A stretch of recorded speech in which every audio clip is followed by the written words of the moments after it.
सभी साथियों को जय भीम। करवा चौथ का व्रत क्यों मनाया जाता है? क्या व्रत को मनाने से वास्तव में पति की उम्र लंबी होती है? और होती भी है तो अगर वैज्ञानिक अगर कोई प्रमाण है तो उसमें ऐसा बताया जा सकता है कि जो है स्त्रियों की उम्र लंबी होती है, पतियों की उम्र लंबी नहीं होती।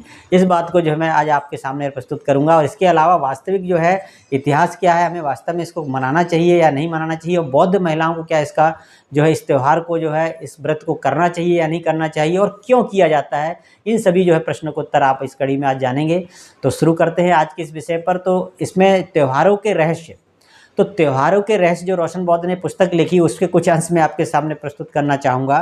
तो उन्होंने कहा, आप जैसे जानते हैं कि किस कारण से जो मनाया जाता है, तो हिंदू धर्म ग्रंथों के अनुसार प्राचीन काल में एक धर्मपरायण ब्राह्मण के 7 पुत्र तथा 1 पुत्री थी, और बड़ी होने पर पुत्री का विवाह कर दिया गया। कार्तिक की चतुर्थी को कन्या ने करवा चौथ का व्रत रखा। 7 भाइयों की लाडली बहन को जो चंद्रोदय से पहले भूख सताने लगी, और ऐसे कंडीशन में जो है उन्होंने एक नकली जो है चंद्रमा बनाया, और उसको दिखाकर जो है अपनी उस भूखी जो बहन को जो है उस वेदना को वो सह नहीं पाए, और इस तरह से जो है वो नकली चंद्रमा को दिखाकर समय से पहले व्रत को तोड़वा दिया। और जैसे ही उन्होंने जो है बिना चंद्र को अर्घ्य दिए जो है और यह कार्य किया, वैसे ही जो है उनका पति खत्म हो गया। इसके बाद बताया जाता है इंद्राणी वहाँ से निकल रही थी, जब उन्होंने जो है इस व्यथा को देखा, वो रोने लगी कि जो पति की मृत्यु हो गई। तो उन्होंने रास्ता बताया इस तरह से कि 12 महीने जो होते हैं, 12 महीने में प्रत्येक चौथ को जो है वो विधि विधान से जो है व्रत करे, तुम्हारे पति जिंदा हो जाएंगे। और उसके बाद उन्होंने ऐसा ही किया तो उनके पति जिंदा हो गए।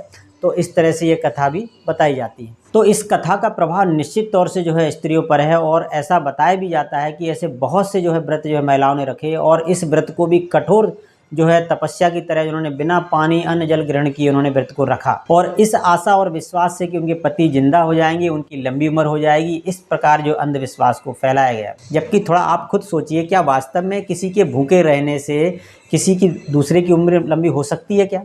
या किसी की उम्र कम भी हो सकती है क्या?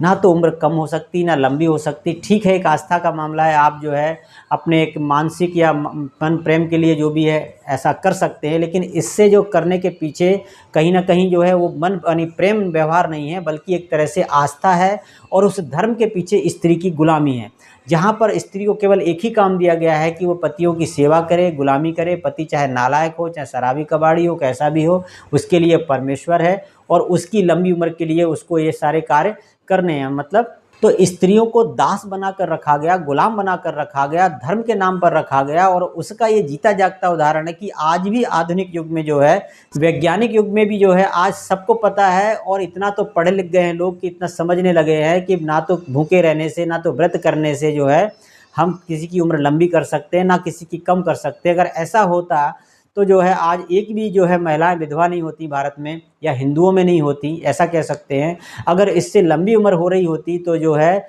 कहीं ना कहीं ऐसा भी कह सकते हैं कि मुसलमानों भी महिलाएं करती, सिख करती, ईसाई करती, या और जो है धर्मों की महिलाएं करती, वो ऐसा नहीं करती। तो क्या वो ये चाहती है कि उनके पति की उम्र लंबी ना हो, या फिर वो ऐसा मतलब उनको विश्वास नहीं है इस बात पर, या फिर वो ये ऐसा चाहती हैं कि उनके पति की लंबी ना हो? अगर होती तो वो भी कर रही होती आज। तो इस तरह से एक धर्म का मामला है, कहीं ना कहीं जो है एक आस्था का मामला, कहीं ना कहीं स्त्री की दासता का मामला है। इसमें जो है स्त्री की दासता छुपी हुई है, गुलामी छुपी हुई है। स्त्री को केवल एक ही काम दिया गया कि आप पूजा पाठ करिए और केवल जो है अपने धर्म कर्म पे रहिए, और आप पुरुष प्रधान देश में रह रही हैं, पुरुष प्रधान समाज में रह रही हैं, इसीलिए जो है उसमें पुरुष सबसे प्रधान है, वही आपका पति है, वही परमेश्वर है, वही ईश्वर है। उसके लंबी उम्र के लिए आप चाहे भूखे भी रहना पड़े तो रहिए। आपने मतलब को कैसा भी वो व्यक्ति नालायक हो, फिर भी जो है आपके लिए वो पति परमेश्वर ही है। इस तरह से धर्म के मामले में आस्था के तरीके से जो है उसका जो है धर्म का जो सिक्का लगाकर उस महिला को मानसिक तौर से जो है विवेकहीन बनाकर गुलाम और दास बनाया गया। इसमें लेखक और आगे कहते हैं, इस त्यौहार का उद्देश्य पति की भक्ति करवाकर स्त्री को दासी यानी कि जो है उसका भक्त अथवा गुलाम बना देना है। यह स्त्री की गुलामी का प्रतीक है। स्त्रियों के प्रति अविश्वास होने के कारण आर्यों ने उसे अपने चंगुल में फंसाए रखने के उद्देश्य से धार्मिक बांध बांधने का काम किया।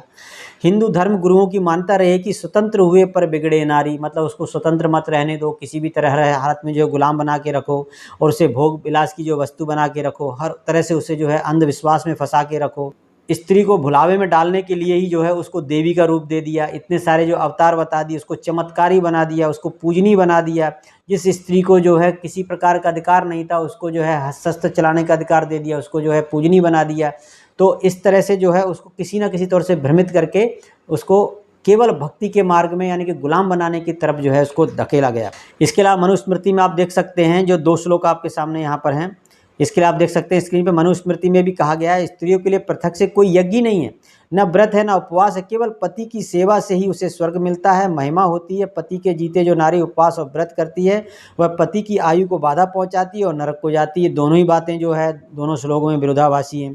तो आप जान सकते हैं तो इसके पीछे का कारण क्या है। तो लेखक इसके पीछे कारण बताते हैं कि इसके पीछे कारण यह था कि आर्यों ने भारत के मूल निवासियों को जीतने के बाद यहाँ की जो सुंदर नारियाँ थीं उनको अपना लिया और कब्जा जमाया, और इसके अलावा कुछ आर्यों ने अपनी स्त्रियों को भी भारत में लाकर अपना घर बसाया, लेकिन अधिकतर जो है यहाँ की नारियों को ही उन्होंने जबरन अपनाया और यहाँ के जो राजा मूल निवासियों को जो है उनको दास बनाया या उनकी हत्याएं कर दी गईं। तो आर्यों को डर था कि उनके द्वारा जो है जबरदस्ती अपनाई गई ये स्त्रियाँ कहीं अपने पूर्व परिवार में ना मिल जाएं, कहीं उनको इतिहास ना पता चल जाए। तो इसलिए उन्होंने जो है मजबूत जो है तरीके से उनको गुलाम बनाने के लिए, मानसिक तौर से गुलाम बनाने के लिए, फिर से जो है भारतीयों की तरफ ना आकर्षित हो जाए, तो इसलिए जो है फिर से कहीं वो जो है अपने मूल निवासियों के साथ ना मिल जाए, इसलिए उनको जो है दास बनाया गया। और उनको हमेशा ये डर भी रहता था कि कहीं जो है जो यहाँ के मूल निवासी हैं उनके प्रति उनकी स्त्रियाँ आकर्षित ना हो जाएं, इस वजह से भी उनको कहीं ना कहीं जो उनके रंग भेद में या उनके शुद्धि, रक्त शुद्धि में भी उनको डर लगा रहता था। इसलिए उन्होंने सीधा सीधा इस बात को अपनाया कि उनको इन्हीं समस्याओं से बचने के लिए आर्यों ने स्त्रियों को धार्मिक भय के बंधन में बांधकर डर बैठा दिया, उन्हें पति की भक्ति को परमेश्वर भक्ति बता दिया, पति को परमेश्वर बना दिया गया, परमेश्वर की पूजा के बजाय पति की पूजा और सेवा करने का पाठ पढ़ा दिया गया, तुम्हारे लिए यही भगवान है, तुम इन्हीं की पूजा करो।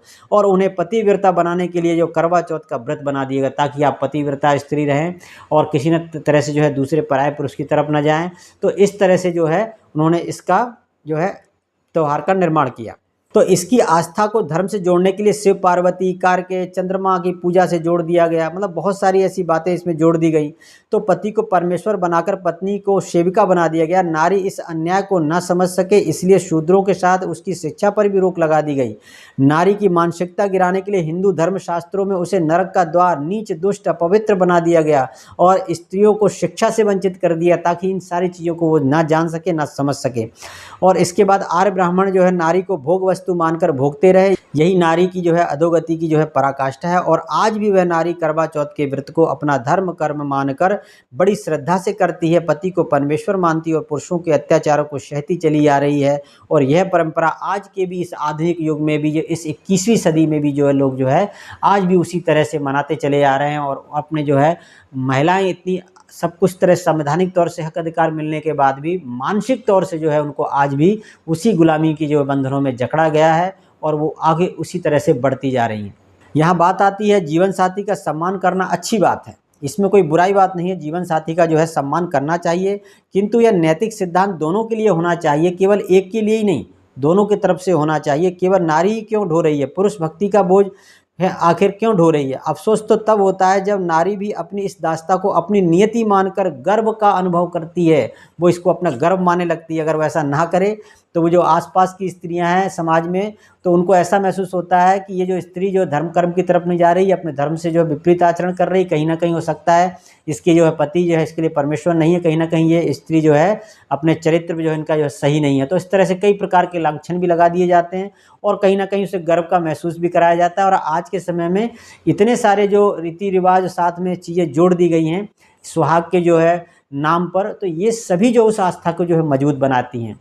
तो लेखक यहाँ पर कहते हैं कि जब नारी भी अपनी इस दास्ता को अपनी नियति मानकर गर्व का अनुभव करती है, निकम्मे पति की पत्नी को करवा चौथ का व्रत करते देख मन स्वतः ही कह उठता है कि हे नारी, तू कब होश में आएगी।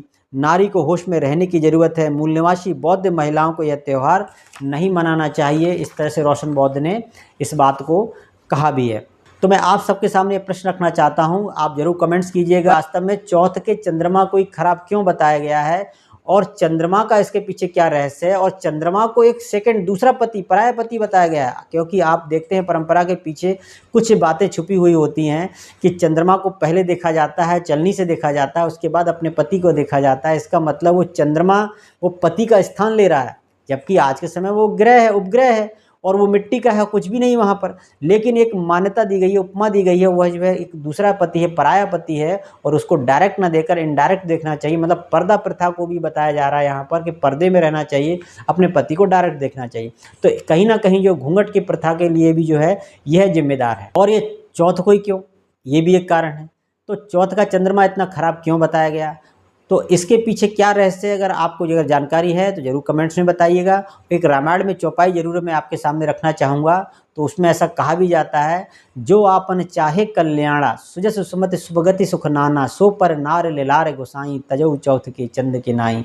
जो अपना कल्याण चाहते हैं, हर प्रकार की सुजस सुमति शुभ गति चाहते हैं, सुख हर प्रकार का सुख नाना चाहते हैं, मतलब बहुत प्रकार के सुख चाहते हैं, उन्हें जो है पराई स्त्री के मुखमंडल को उस तरह से मतलब देखना चाहिए जैसे चौथ के चंद्रमा को देख रहे हैं। तो चौथ का चंद्रमा इतना जो खराब है, चाहे वो स्त्री के लिए हो यहाँ पर बताया जा रहा है या पुरुष के लिए।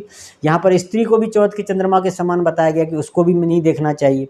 तो इस तरह से जो है वो चौथ के चंद्रमा के पीछे क्या रहस्य है, चंद्रमा को पराई पुरुष की उपमा क्यों दी गई, इस बारे में यदि आप जानते हैं तो कमेंट जरूर कीजिएगा। तो बात आती है यहाँ, करवा चौथ व्रत रहने से पति की उम्र लंबी होती है या नहीं होती। तो इस बात को तो आप खुद समझ गए होंगे कि किसी के भूखे रहने से जो है किसी की उम्र लंबी या कम नहीं होती। लेकिन वैज्ञानिक प्रमाण जरूर बताता हूं मैं आपको कि ऑटोफेजी जो सिस्टम होता है, आप चाहें तो जो है डॉक्टर विश्वरूपाय चौधरी के जो है वीडियोस देख सकते हैं, और आप नेट पर भी सर्च कर सकते हैं ऑटोफेजी सिस्टम क्या है। और उसके अनुसार जो है वैज्ञानिकों ने यह सिद्ध भी किया है कि जो व्यक्ति अपन फास्टिंग करते हैं, व्रत करते हैं, तो व्रत करने से निश्चित तौर से जो हमारी उम्र लंबी होती है, क्योंकि उस समय जो है हमारी बॉडी जो है हमारे शरीर के जो ब्लॉकेज है, या जहाँ पर जो है गलत जो चीज़ें जो जमा हो गई हैं, चाहे वो कैंसर के रूप में हो, चाहे टीबी के रूप में हो, चाहे ब्लॉकेज के रूप में हो, तो उसको हमारा शरीर ही फीड करता है। तो वो हमारे शरीर की सफाई का काम हो गया। तो इस तरह से महिलाएं यदि 9 दिन व्रत रहती हैं साल में 2 बार, या करवा चौथ का तो पानी भी नहीं पीती, तो उस दिन तो बहुत अच्छी तरीके से सफाई होती है। क्योंकि जब बॉडी को जब भूख लगती है, जब कुछ ज़रूरत पड़ती है, तो वो ये देखती है कि कहाँ पर खाना इकट्ठा है, चाहे वो किसी भी रूप में हो, चाहे वो एक तरह से ट्यूमर ही क्यों ना हो, तो उसको वहाँ पर फीड करना शुरू करती है, यानी उसको खाना शुरू करती है। तो ऑटोफेगी सिस्टम यानी हमारा शरीर खुद जो है इन चीज़ों को जो है फीड कर कर हमारी सफाई करता है, हमारी जो है वेंस की सफाई करता है, नसों की सफाई करता है, ब्लॉकेज सही करता है। तो इस तरह से व्रत रहने से वैज्ञानिक तौर से ये ज़रूर हम कह सकते हैं कि पति की तो नहीं, लेकिन जो व्रत रहने वाले जो है स्त्री की उम्र ज़रूर लंबी होती है। तो आप इस बात को महसूस भी कर सकते हैं। तो मिलते हैं अगली कड़ी में, आप जुड़े रहिए इन कड़ियों से। त्योहारों के रहस्य में सभी साथियों को जय भीम।